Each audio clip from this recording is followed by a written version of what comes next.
Yosef HaTzadik, just like his grandfather Yitzchak, just like his great-grandfather Abraham, and just like his father Yaakov, had a very hard life.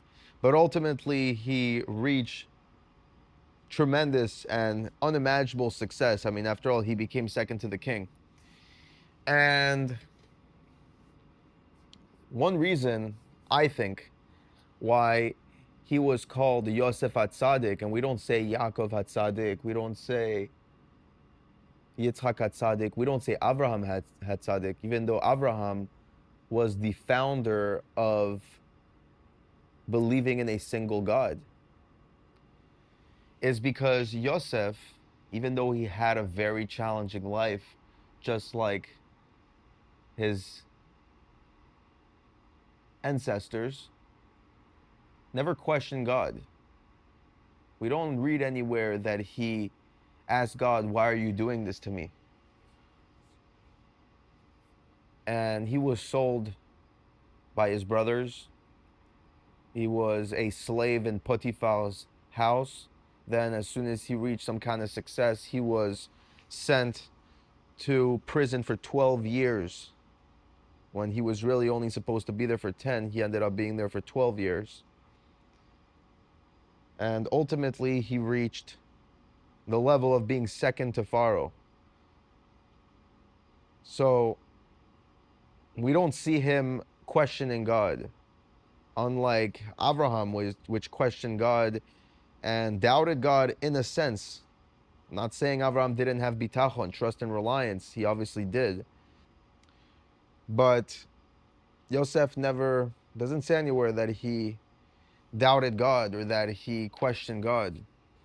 And in the Or HaChaim, in his commentary, he talks about the part in this week's parsha, in Parshat VaYigash, where he reveals himself to his brothers, that he is, after all, Yosef. And it says something very powerful in the Chumash, in the Torah. It says that he told his brothers, "And now it was not you who sent me here, but God. He has made me father to Pharaoh, master of his entire household and ruler throughout the entire land of Egypt." He says, "It was not you.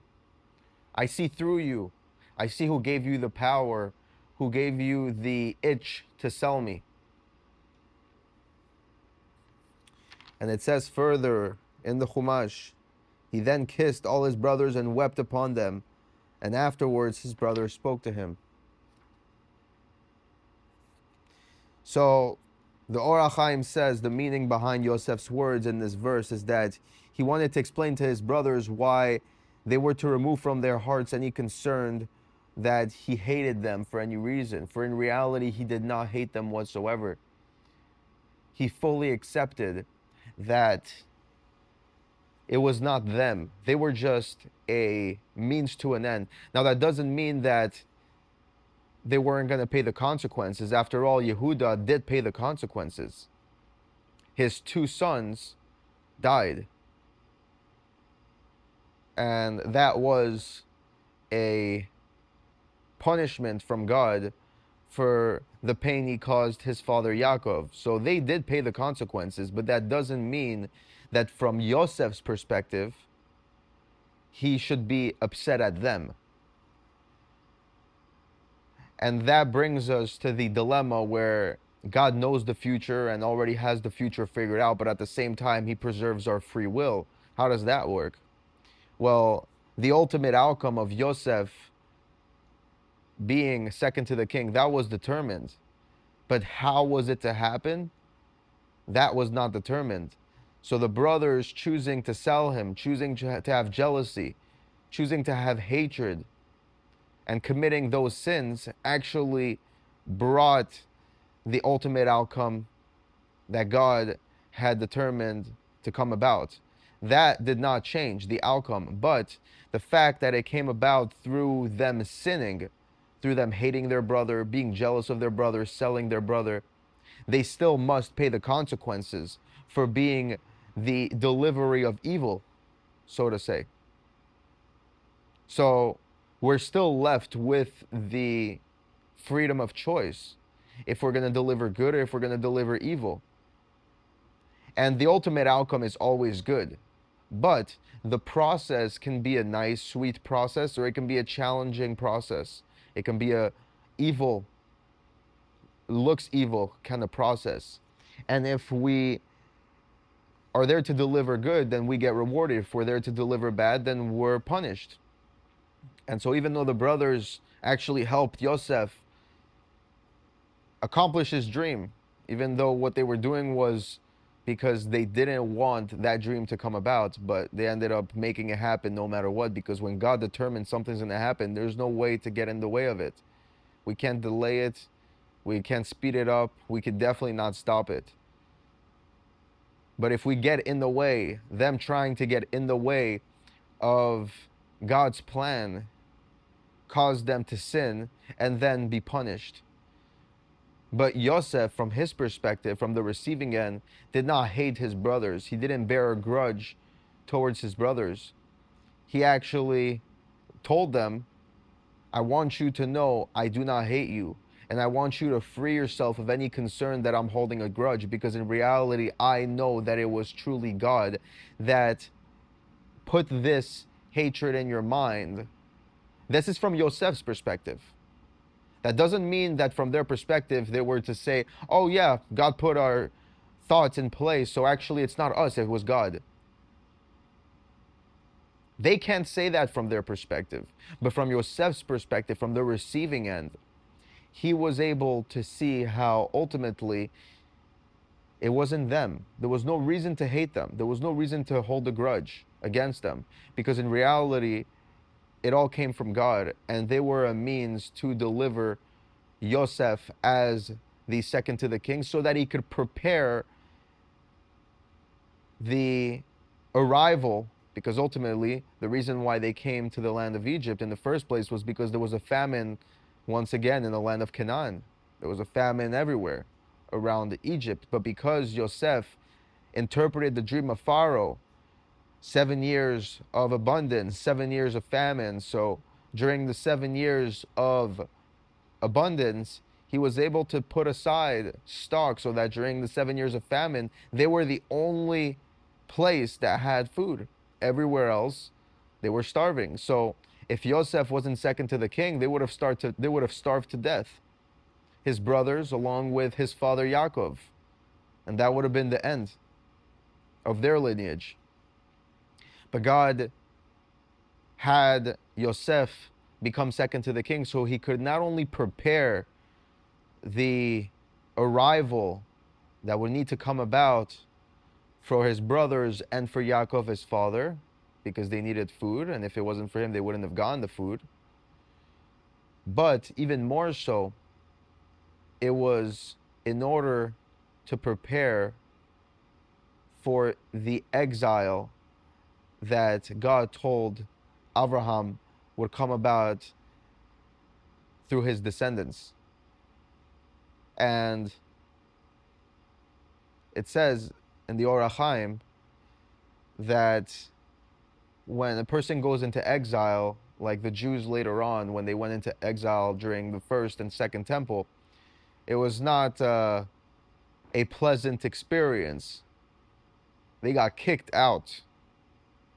They got murdered. The temple was destroyed. So it was not a pleasant experience. But with the case of Yaakov and his children going into exile, it was actually a pleasant experience, and that's what God wanted. God wanted that Yaakov should have a pleasant experience going into exile. He went down into Egypt, finally meeting his son again after 22 years, having an abundance of wealth, food, everything that they needed, houses, real estate. They were royalty in Egypt. But that was the way to lead them into exile ultimately. And honestly, I think this is comparable with this exile right now that we're living through.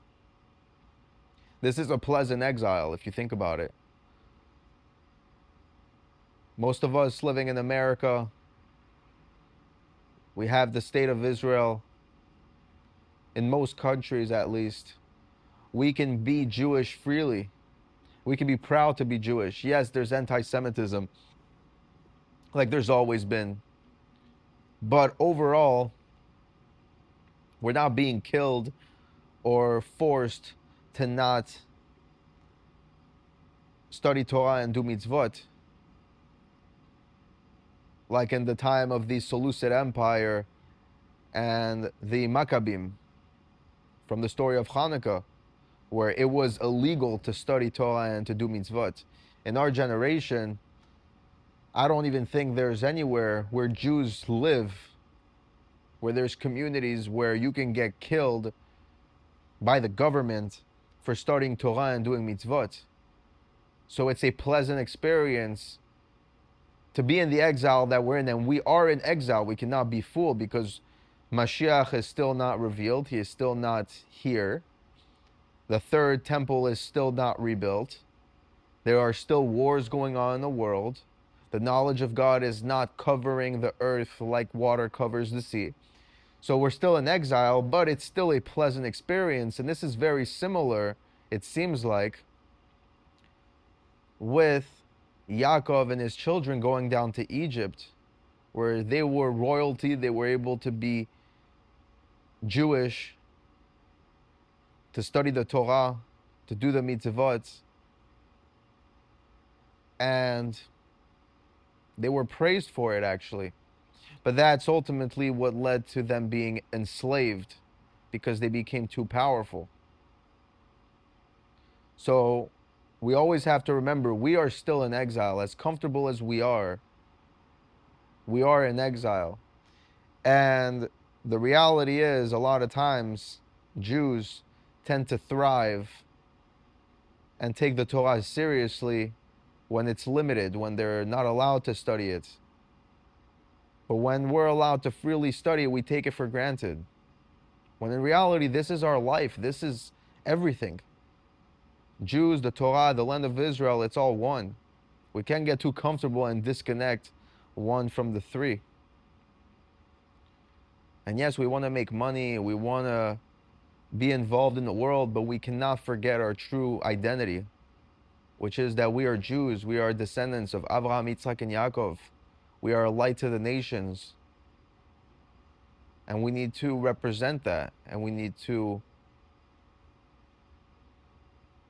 not ruin that reputation by forgetting what makes us who we are, which is the Torah, the written and the oral Torah.